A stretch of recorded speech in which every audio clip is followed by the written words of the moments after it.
వెంకట్రావు వాళ్ళ నాన్న మన కాకినాడ వెంకట్రావు నానాజీ అన్న కాకినాడ అక్కడ ఏంటి చేసావు నానాజీ అన్న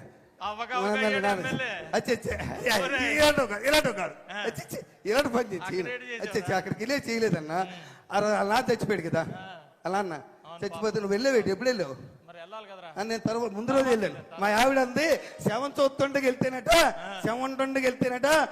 పట్టింపు ఉండదట ఏ రోజైనా వెళ్ళొచ్చట అందుకని పరిగెట్టి వెళ్ళాను లేట్ అయిపోయాను వెళ్ళేసరి శవాన్ని లేపేశారు లేవేసి ఆ దింపుడు కాలం లేదా దింపుడు కాలం దింపుడు దగ్గర పెట్టి చుట్టూ తిరుగుతున్నారన్న చుట్టూ తిరుగుతుంటే నేను మరి ఆగలేకపోయానన్న నేను ఆగలేకపోయాను వాళ్ళతో పాటు తిరిగేసానన్న తిరిగేసి లే లే లే లే నా రాజా లే లే లే లే నా రాజా లేవనంటావా నన్ను లేపమంటావా లేవనంటావా నిద్దుర లేవనంటావా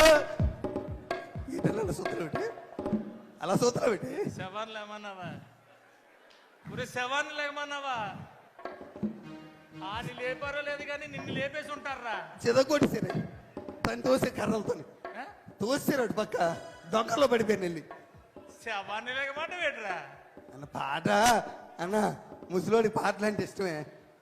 ముసలోడికి పాటలు అంటే ఇష్టం అంటే ఇంకో పాట అనాలి కానీ లే లే శవాన్ని లేపడం నా టైం బాగా అందుకే నువ్వు నన్ను పత్రిక